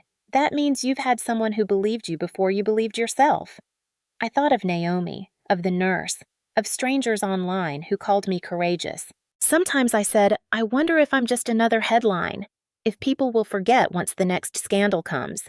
"Maybe they will," Dr. Patel said. "But healing isn't about them remembering. It's about you forgetting to need their approval." That landed hard. For the first time in years, I didn't have a comeback. She let the silence breathe for a while, the kind that wasn't heavy, but spacious. "What would you say," she asked finally, "to the version of you who still believed love had to be earned?" I stared at the floor. I'd tell her she was already enough, that she didn't need to prove her worth by staying quiet. "Say it out loud," she said. My throat tightened. I was already enough. The words came out fragile like glass, but they didn't break. I said it again, stronger. I was already enough. She smiled. Good. Now say it like you mean it. I was already enough, I said a third time, and something in me shifted like a door opening just enough to let light in. The next week, she gave me homework. Every morning, write one sentence that begins with I deserve. Don't edit, don't justify. The first few days felt ridiculous. I deserve rest. I deserve kindness. I deserve to be heard. But slowly, the words stopped feeling foreign. They became small truths, stacked one atop another like bricks rebuilding a home. Some sessions were harder. There were days when I cried without speaking, days when I wanted to quit. But Dr. Patel never rushed me. Healing isn't linear, she said once. It's circular. You'll revisit old wounds until they stop defining you. One afternoon, she asked, "When did silence become your survival?" The question caught me off guard. I thought back Houston, age 10, my father's voice booming down the hall. My mother's whisper, "Don't talk back." When love became a performance, I said quietly. She nodded. And when will it stop being one? I looked at her then, out the window at the ivy-covered brick sunlight cutting through the leaves. When I stop apologizing for the way I exist. That session ended with her saying, "You're closer than you think." I walked out onto the city street, the noise wrapping around me like music. For the first time, it didn't overwhelm me. I stopped by a bookstore on my way home, bought a blank journal, and wrote 3 words on the first page. My voice stays. That night, I sat by the window of my apartment watching the skyline flicker. I thought about my mother's smile, my father's anger, Landon's mocking laugh. None of it felt sharp anymore. Just distant, muted, like a movie I'd seen too many times to care about the ending. I whispered into the dark, I forgive the silence, not the people who built it. The city lights blinked back like an answer. Healing didn't roar, it whispered, and that whisper was enough. 1 year later, I saw my father's face again, but this time it was on the news, not across a dinner table. The anchor's voice was calm, clinical, almost indifferent as she said, former Texas oil executive Mark Whitmore faces formal charges of aggravated assault and financial misconduct. They played the clip of him walking into the courthouse thinner gray at the temples, the swagger gone. My mother wasn't beside him this time. Her publicist had issued a statement weeks earlier that she was focusing on her health. Translation, hiding. The company that once flaunted the Whitmore name had quietly scrubbed him from its website. His empire, built on control and appearances, was dissolving under the weight of its own lies. I watched from my tiny apartment in Brooklyn, sipping lukewarm coffee, feeling not joy exactly, but equilibrium. Justice, maybe. Consequences had finally caught up. A year ago, he would have called it bad press. Now it was survival. When the segment ended, the anchor moved on to a weather update as if the storm of my life had been just another forecast. I closed my laptop. It was enough. Later that afternoon, Naomi burst through the door, waving her phone. "You're trending again," she said, breathless. "There's a podcast dissecting your case, Daughters Who Speak. They're quoting your video." I smiled faintly. "The one from the hospital?" "Yeah," she said, sitting down. "They're calling it one of the most powerful moments of modern accountability." I laughed softly. "That's dramatic." "So was your life," she said. "But at least now you control the narrative." She wasn't wrong. I'd started speaking at small community events, sharing my story not as a headline but as a lesson. Women came up afterward, teachers, mothers, nurses, some crying, some silent. They didn't need to say much. I knew the language of quiet endurance too well. Every time I told my story, it lost a little more of its power over me. My mother had tried to contact me once, months earlier. A handwritten letter arrived with no return address. The handwriting was neat, deliberate, familiar. "Lauren, the world doesn't understand the complexity of family. You've embarrassed us beyond repair. You've destroyed what your father built. I hope you can live with that." I'd read it twice, then placed it in the freezer. Dr. Patel once told me freezing something symbolic can strip it of its power. She was right. It stayed there next to a half-empty carton of ice cream, cold and harmless. As for Landon, his downfall was slower, more public. He tried to reinvent himself online, a redemption arc that fell apart before it began. He started a YouTube channel about growth and forgiveness, but every video's comment section turned into a courtroom. People remembered. One clip of him saying, "Family loyalty matters most," had nearly 100,000 replies that said things like, "Tell that to your sister, and loyalty isn't covering up abuse." He shut the channel down after 3 weeks. I didn't hate him anymore. Hate required energy, and I'd spent enough of mine on survival. One night, I got an email from a journalist writing a follow-up piece on the Whitmore case. She asked if I'd be willing to comment now that the trial was moving forward. I typed back one line: "Justice doesn't need my commentary, it just needs to happen." Then I closed my laptop and took a walk through the city. It was spring, the air damp but warm. Street musicians played jazz near the park, the sound mixing with the hum of traffic. I bought a coffee from a corner stand and watched people pass by, couples arguing softly, kids chasing pigeons, a man feeding his dog bits of pretzel. Ordinary life. The kind I'd once thought I'd never have. Later, when I got home, I saw a message request on social media. It was from someone with the last name Whitmore. For a second, I thought it was Landon, but it was my cousin Rachel, the only one who ever whispered, "I'm sorry," at family gatherings. "Proud of you," the message read. "Wish I'd spoken up sooner."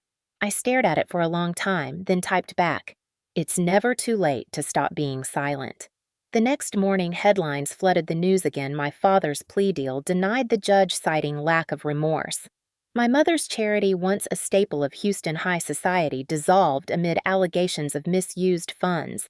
Landon was subpoenaed as a witness. Karma wasn't cinematic. It was administrative, methodical, precise. No shouting, no explosions, just signatures and court orders, and the slow, inevitable crumbling of everything they built on silence. I didn't gloat. I didn't post about it. I just sat on my fire escape with a cup of tea, watching the city wake up. Somewhere below, a street vendor was setting up his cart, humming to himself. Across the street, a woman scolded her dog for stealing a bagel. Life moved on, beautifully indifferent to the wreckage of the past. My phone buzzed a text from Naomi C.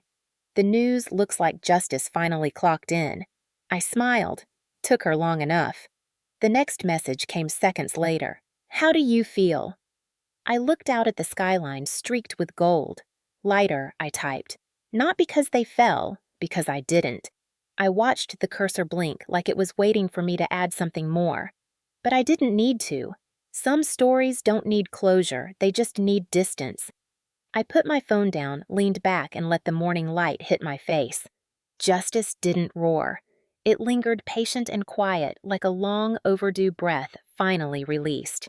I started writing again in the summer, not because I wanted to tell the story, but because I needed to own it. The first entry wasn't about pain or justice or even family, it was about coffee. The smell of it in the morning, the way it filled the air of my small apartment, how it reminded me that I was still here. That's how healing began, not in grand declarations, but in the ordinary moments I used to overlook while surviving. One morning, Naomi sent me a link with no explanation.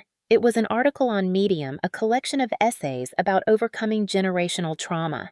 "You should write for this," she texted. I hesitated. My name still carried weight online. Every search result was tied to the incident. But something inside me whispered that maybe my story didn't have to stay a tragedy, it could become a tool. I opened a blank page and typed the title before I could talk myself out of it, silent no more. The day I stopped clapping, the words poured out like they'd been waiting years to escape. I wrote about being the good daughter, about the quiet cruelty of favoritism, about how love that demands silence isn't love, it's control. I didn't write with anger this time. I wrote with clarity. When I hit publish, I closed the laptop and went for a walk. The sky above Brooklyn was soft gray, and the air smelled like rain and bread from the bakery downstairs. By the time I got home, the post had already been shared hundreds of times. By the next morning, it had gone viral. Comments flooded in stories from women in their 40s, 50s, 60s. Some said they saw themselves in me. Others said they finally understood their daughters. One wrote, "You said the words I couldn't say for 30 years. I cried reading that one. I hadn't expected the story to find a home in so many people, especially older women who'd lived decades under similar shadows. I realized my pain had become language for others, and that was its own kind of redemption. Within a month, the post had 1 million views. Medium reached out asking if I wanted to contribute regularly. I agreed on one condition: they'd link every essay to a donation fund for women leaving abusive or financially controlling families. The response was overwhelming. Donations poured in, messages followed. One woman wrote, "Your story gave me the courage to leave after 40 years of silence." I didn't feel like a hero. I just felt like someone who finally used her voice for something bigger than survival. Naomi laughed when I told her. "See," she said, "you turned trauma into a career. That's peak millennial." "I didn't want a career," I said. "I just wanted peace." "You got both," she said. She wasn't wrong. A few months later, I stood on a small stage at a community center in Queens, reading excerpts from Silent No More. My hands shook, but not from fear, just the weight of memory. For every daughter taught that silence is respect. I read aloud, "Remember that your voice is not rebellion, it's truth." The audience was quiet for a long moment, then someone in the back started clapping, slow and steady. The sound grew until the whole room was on its feet. I looked down, smiling through tears. Afterward, a woman in her 60s came up to me. She wore a floral scarf and carried a notebook. "My daughter doesn't speak to me," she said softly. "But after hearing you, I think I finally understand why." She pressed my hand. "Thank you for helping me hear her voice, even in the silence." I nodded too, moved to answer. That night back home, I lit a candle and reread my own essay. The final line glowed on the screen: "We break the cycle." Not by shouting, but by refusing to whisper when it hurts. It was simple, but it felt like a promise. The more I wrote, the lighter I became. The headlines about my family had faded by then. People had moved on. My father's trial was buried under newer scandals, and my mother had reportedly sold the house in Houston. I didn't check. I didn't need to. My story wasn't theirs anymore. It belonged to every person who'd ever been told to stay quiet. My next project became a blog called Silent No More, a space where anyone could submit their own story anonymously. Within weeks, hundreds did. Teachers, nurses, soldiers, grandmothers. One entry said, "I'm 71 and just told my husband no for the first time." I printed that one and taped it above my desk. I found purpose in collecting those voices, giving them space to exist. Each story was a spark, and together they built something unstoppable. My therapist once said, healing wasn't about forgetting. It was about reclaiming the power to remember without pain. I finally understood that. Sometimes I still heard echoes of my father's voice in my head, sharp, commanding, but now it didn't hurt. It reminded me of everything I'd survived. I started smiling again, genuinely this time, laughing too loud in coffee shops, dancing barefoot in my apartment to songs from my childhood, living without waiting for permission. On the anniversary of the fall, I visited the lake near Columbia. The air was crisp and the water shimmered under the autumn sun. I stood at the edge and dropped a folded piece of paper into the water. It said, "I forgive you, but I'm done with you." The wind carried it away, slowly rippling the surface. For once, I didn't need to look back.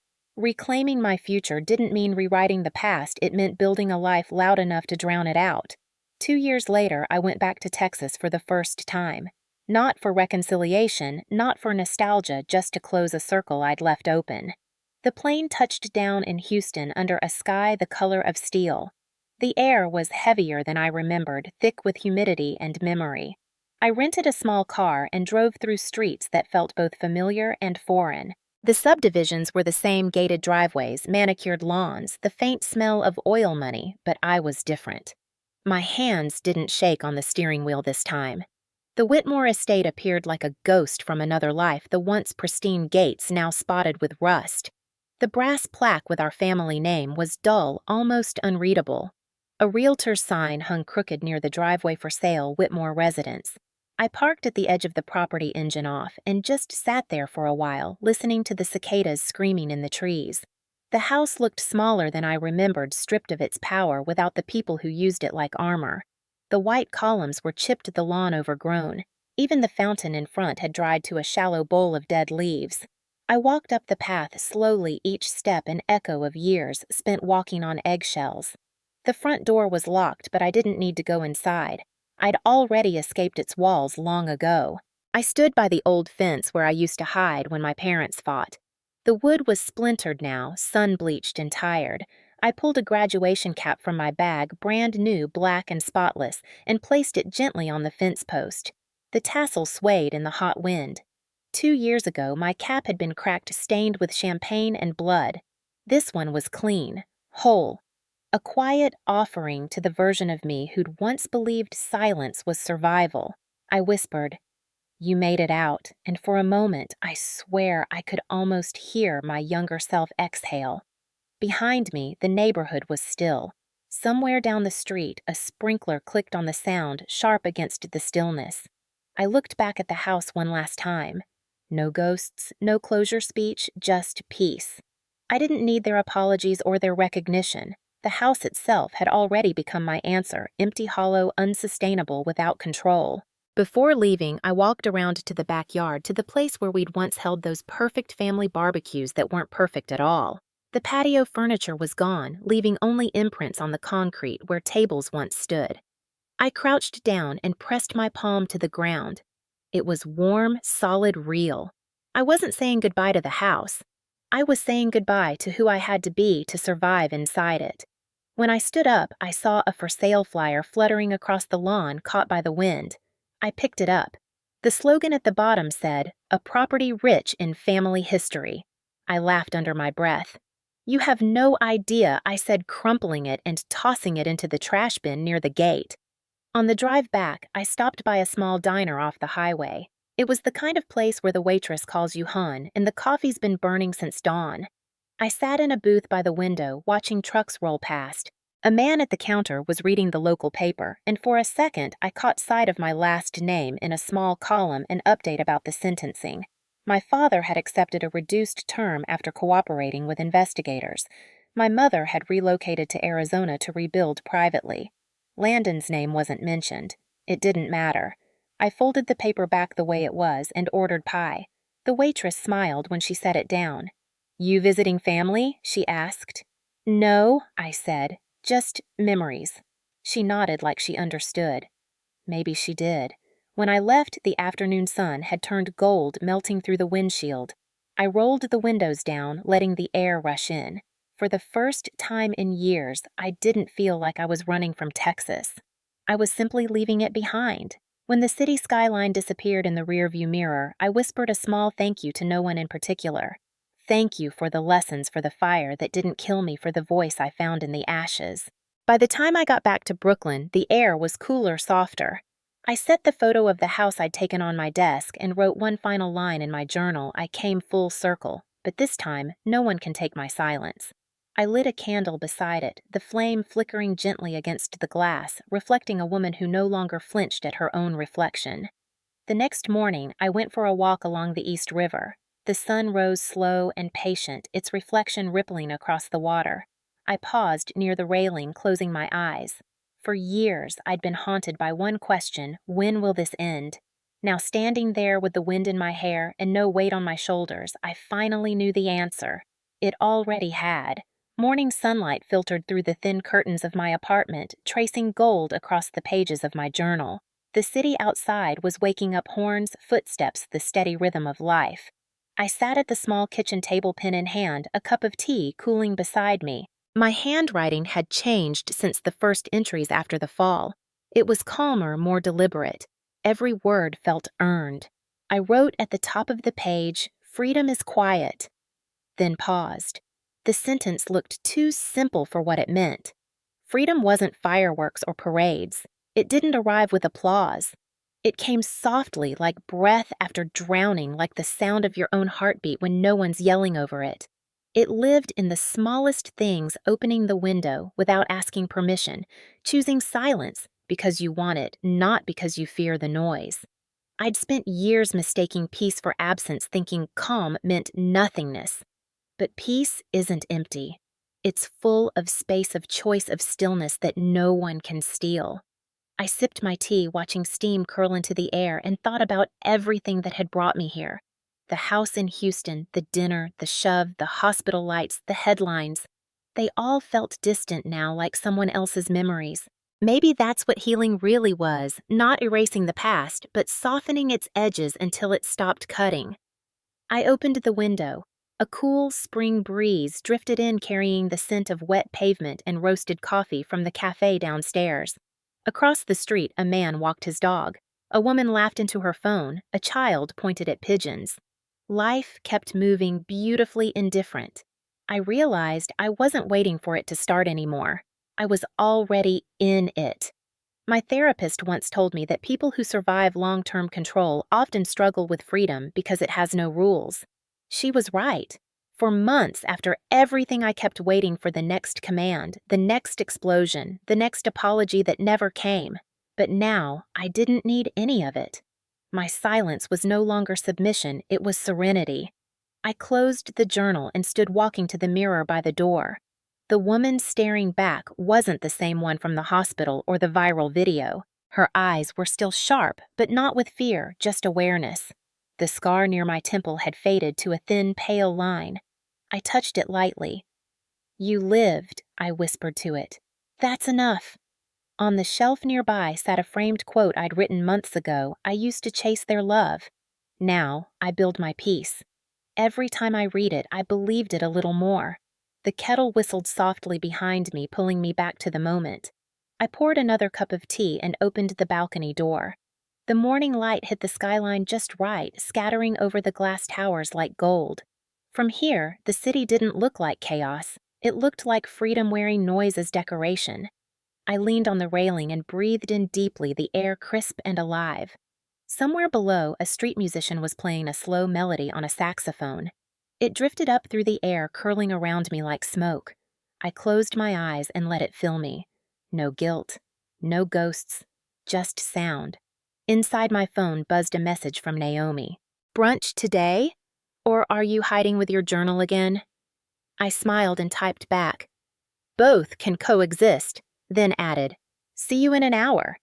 As I got ready, I caught a glimpse of myself in the mirror again. For years, mirrors had been battlegrounds, places. I rehearsed, smiles, adjusted posture, studied the acceptable version of myself. Now they were just reflections, not judgments. I didn't need to perform anymore.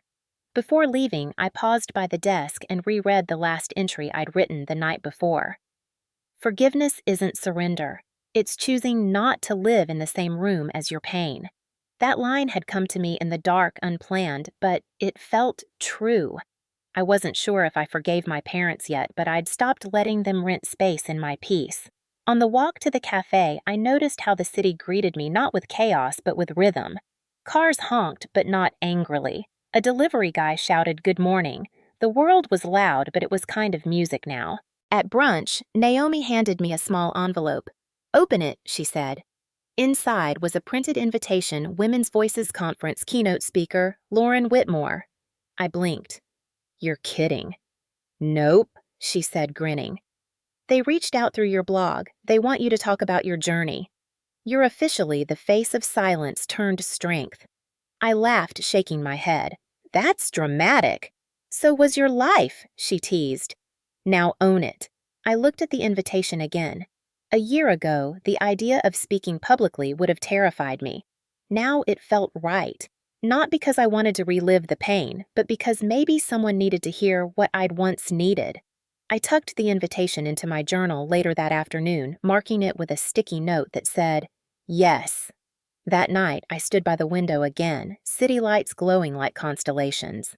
I thought about the girl I used to be, the one who thought silence was respect, who mistook fear for family. I wished I could tell her that freedom doesn't always look like rebellion. Sometimes it looks like quiet mornings, small apartments, and peace that doesn't need permission. I picked up my pen and wrote one final line before bed.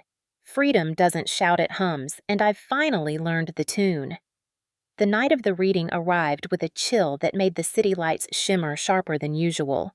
The auditorium wasn't large, maybe 100 seats, but it felt monumental to me. A year ago, I couldn't stand to hear my own name out loud. Now it was printed neatly on the event flyer, keynote speaker, Lauren Whitmore, author of Silent No More. The words looked unreal, as if they belonged to someone braver. I stood backstage holding my worn notebook, the same one that had carried my first terrified scribbles after the hospital.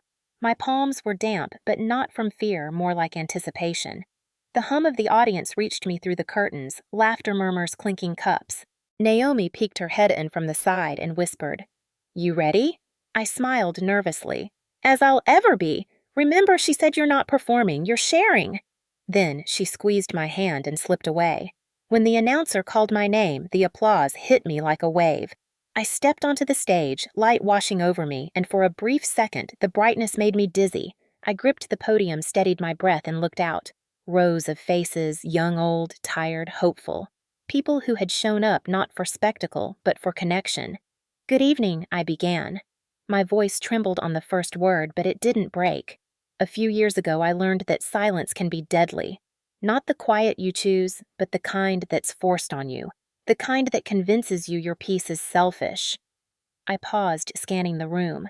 My story isn't special. It's just loud enough now to be heard. The crowd was silent, the kind of silence that feels sacred. I opened my notebook and read a passage from my essay, the one that had gone viral. They taught me silence was respect until silence almost killed me. My voice grew steadier with every word. I thought if I kept the peace, I'd be safe. I was wrong. Peace without truth is just fear, dressed in manners. A few people nodded, some wiped tears. A woman in the front row clasped her husband's hand tightly. But here's what I didn't know then, I continued. When you break your silence, you don't just save yourself, you give others permission to breathe. My throat tightened, but I kept going. And when you choose peace over blood, you don't destroy a family, you stop letting them destroy you. Applause rippled softly, then built. I looked up, blinking back emotion. I used to think the opposite of control was chaos. It's not. It's freedom. The kind that comes quietly like morning light through a window. I closed the notebook and let the moment breathe. The lights were warm on my skin. I could hear the soft hum of the projector, the shuffle of someone's coat, the creak of an old chair. Life was happening around me, and for the first time, I was fully in it. When the Q&A started, a woman with silver hair stood up near the aisle. "My daughter doesn't talk to me anymore," she said softly. "She says I controlled her. I just wanted to protect her." "How do I fix that?" Her voice cracked. The question hit deep. I took a breath. "You start by listening," I said. "You don't fix someone by defending yourself. You heal by hearing them." She nodded slowly, tears glinting under the lights. "Thank you," she whispered. Another hand went up. "What happened to your family?" a younger man asked. I smiled gently. They lost the one thing they never thought they would control, and I gained something they never valued: peace. The room went still again. Then someone clapped and it grew until everyone stood. The sound filled the air, a wall of affirmation that seemed to shake something loose inside me. I laughed quietly, not out of pride, but disbelief at how far I'd come from a backyard full of shame to a stage full of light. After the event, people lined up to talk to me. One woman in her 50s hugged me and whispered, "You said what I've been afraid to say for 30 years. A college student handed me a note that read, "You made me call my mom tonight." I tucked it into my pocket like treasure. By the time the auditorium emptied, the janitor was sweeping confetti from a previous event. I sat in the front row, the quiet wrapping around me like a blanket. Naomi appeared with 2 cups of tea. "You were incredible," she said, handing me one. "I didn't cry," I said. "Liar," she teased, pointing at my smudged mascara. We laughed softly. Outside, the city was alive again, honking, rushing, glowing. But it no longer overwhelmed me. It felt like background music to my peace. As we walked toward the exit, I looked back at the empty stage. It didn't feel like an ending. It felt like a bridge. "You know," Naomi said as we stepped into the cool night air, "you didn't just write a story, you started a movement." I smiled. Maybe. But really, I just wanted to prove something. To them, she asked. "No," I said. "To me, that I can live loud without shouting." Later that night, back in my apartment, I set my notebook on the desk beside the event badge. I poured the last of my tea and stood by the window. The skyline shimmered reflections rippling like a heartbeat. I thought about every girl still sitting in silence, every woman still apologizing for wanting peace, every voice waiting to be heard. For every daughter who learned silence as love, I whispered to the city, "May you find your voice." The air outside was cool and endless. I could feel my pulse in my fingertips steady alive. I closed my eyes and smiled. I wasn't just surviving anymore. I was living. The screen fades to black, leaving only the sound of soft piano keys and my voice steady now, no tremor, no fear. "You didn't break your family by choosing yourself," I say. My tone, calm, almost a whisper, but certain. "The family broke when they demanded your silence." A faint echo lingers after every word, like it wants to stay in the room a little longer. The video shifts to slow cuts of quiet strength. Sunlight pouring through a window, a steaming cup of coffee, an open notebook filled with handwritten pages. "If you've ever been told to keep the peace while losing yourself," I continue, "this story was for you. Because peace built on fear isn't peace. It's a prison." The next image shows my hand closing the journal, the gold letters, "Silent no more," catching the light. We grow up thinking that loyalty means endurance. I say that love means obedience, that respect means silence. But it doesn't. Love listens. Loyalty protects. And respect, real respect, never demands your pain. The background music swells slightly warm but restrained. "Maybe your story isn't as loud as mine." I go on. "Maybe no one's ever seen your bruises or filmed your heartbreak or turned your life into a headline. But if you've ever sat in a room full of people who made you feel invisible, you already know what it means to be silent." I pause, letting that breathe. Then my tone softens intimate, direct. "Don't wait for permission to speak. Don't wait for someone to hand you the mic. You are the voice you've been waiting for." The music dips to a hum like a heartbeat. "Tell me your story below," I say, leaning closer as if speaking straight into the audience's soul. "Tell me where you found your strength or where you're still looking for it. And drop your city and local time so I can thank you personally wherever you are in the world."